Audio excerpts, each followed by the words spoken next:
Hi, I'm Molly Simo, and in case you weren't aware, about a year and a half ago, I made a video in which I detailed the strange case of my teenage love affair with the poet John Keats. This was strange for two reasons. Actually, it was strange for a lot of reasons. I'm going to cover two of them here. The first being that I was a teenage girl and that he was a Victorian-aged 27-year-old man who'd been deceased for 200 years. And the second oddity being the fact that I hate poetry. My entire life I have not liked poetry. The only book of poems I've ever remotely enjoyed were by the amazing Shel Silverstein. I have had many classes and many teachers try to impose an appreciation for the art on me, and every one of them has failed. I wish I could explain why I claimed I was in a relationship with John Keats while I was in high school, given my hatred of his art form,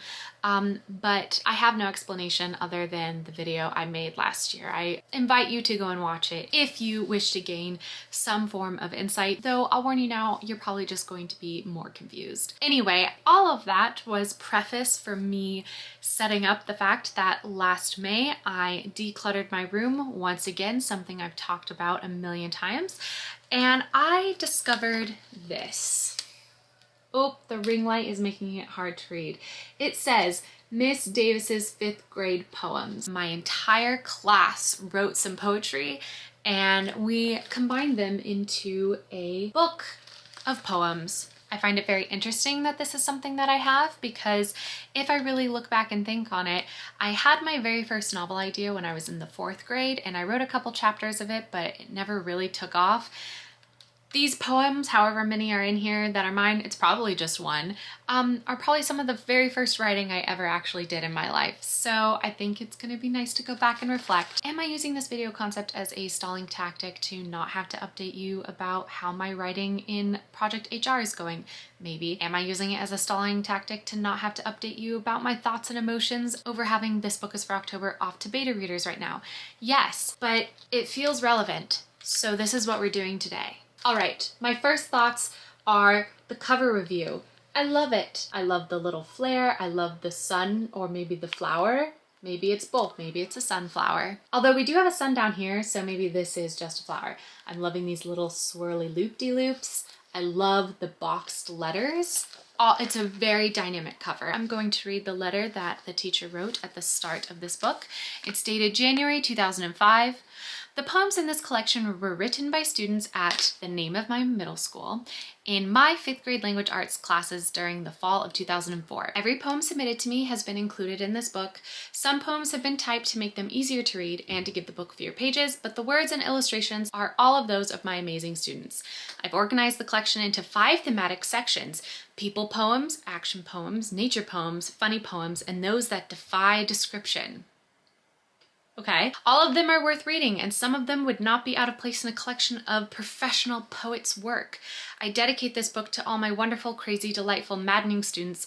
You should know that I truly appreciate all your hard work and I'm heart-burstingly proud of you. Wow, that is so nice. Which section do I think my poems are in? Probably nature poems. I think because I'm such a poser and in general, most poems I read about are poems about nature. That's where I'm thinking I probably went with this assignment. But I should say, other than reading the very first page when I was doing the declutter, I immediately got the idea for doing this video, so I have not read beyond the first page. So I have no idea what my poem is, but my guess is that it's in nature. I'm not gonna read them all, I'm just gonna read a few and react to a select few of them, although I feel like we do definitely have to go into that section that defies description. Oh my.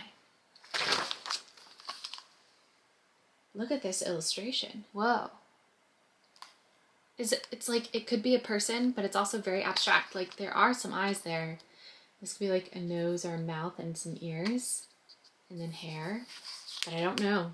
It could just be a bunch of doodles. Self-portrait. My finger is like a piece of green grass swaying in the air.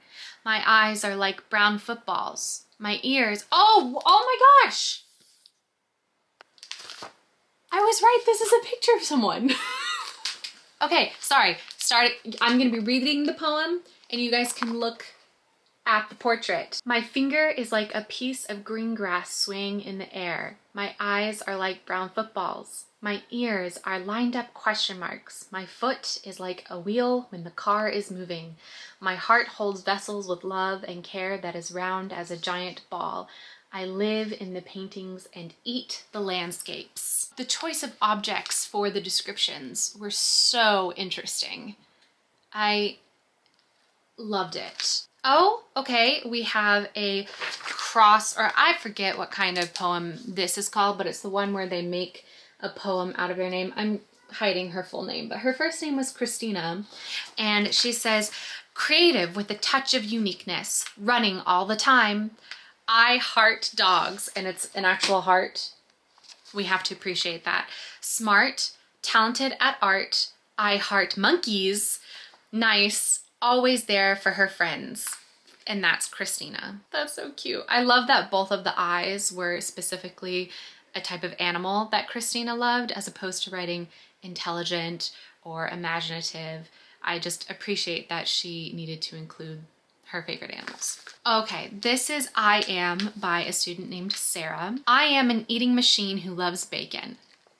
That is the most relatable opening line to a poem I've ever read. I can tell I'm really gonna like this one. I am one with a sense of humor and the one who makes my friends laugh. I am an animal who likes cows, ducks, and pigs.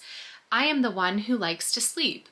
I am known to have a lot of friends who like pink. Not even gonna say what her favorite color is, but the favorite color of a lot of her friends. I love that. I am a sporty girl who likes volleyball, so therefore I am who I am. I love that. It's like very accepting. Oh, okay. This was one of my best friends in middle school. Her name was Rhea, and she also did one of those like name poems. I forget what they're called because I don't know anything about poetry. She's radical, excellent, young, awesome, and her last name started with a B, so she included boisterous, which, like, that's such a good word for 5th grade. Obsessed. Oh my gosh, wait, I just read that one really quickly. Wait, I have to read it with all of you. Okay, this one is by a girl named Rachel. The title is My Room is a Cocoon, and it goes like this. My room is a cocoon which has a butterfly whose wings are not dry, but soon they will dry because I'm the beautiful butterfly. And she drew a butterfly as well. I love that. That one spoke to me. It really did.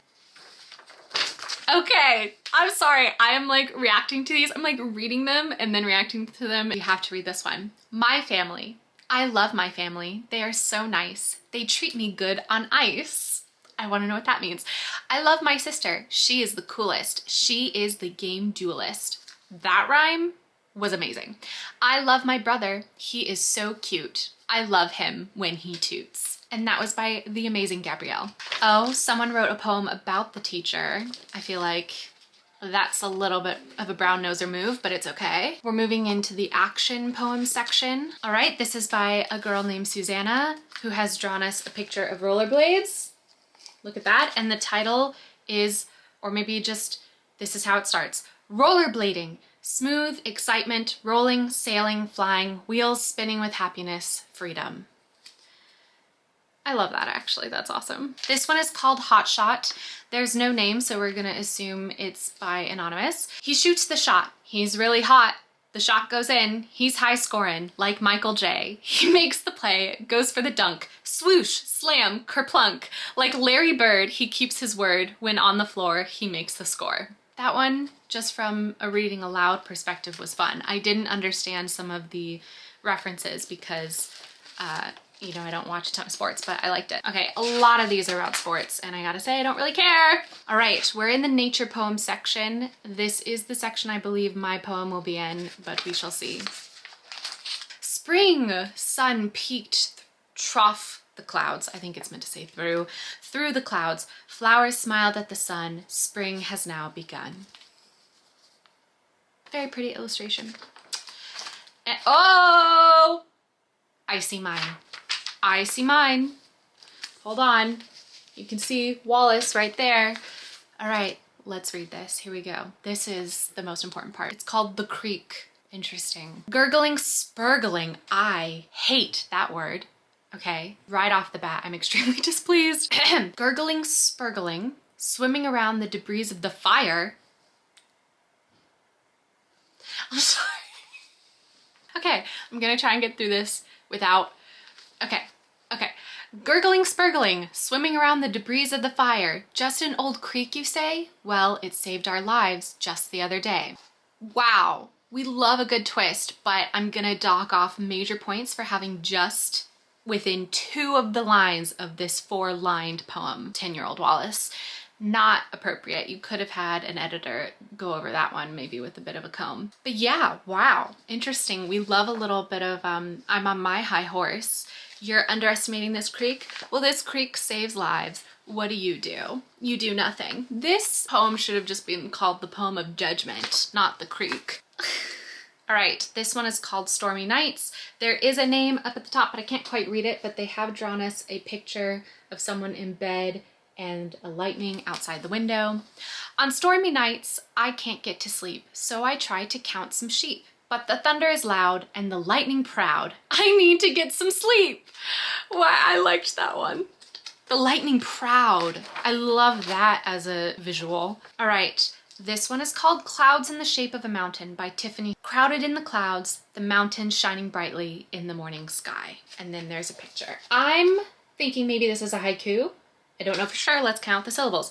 Crowded in the clouds, 5. The mountain shining brightly in the morning sky. Good job, Tiffany. Good job. All right, let's go off to the like defying description one, and then we'll, you know, close this out. I flipped forward to the out of the box poems is how the teacher has so nicely explained it.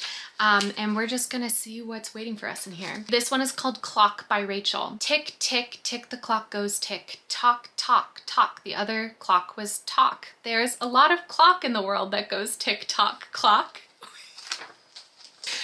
I'm obsessed with it. Wait, that is such a great final line. There's a lot of clock in the world that goes tick, tock, clock. That does defy description, but it's got a cadence to it that I really enjoyed. All right, this one's called The Thinking Garden, and it's by another kind of hard to read name, so we're just gonna cover that up and show you that it's been drawn in the shape of a Christmas tree.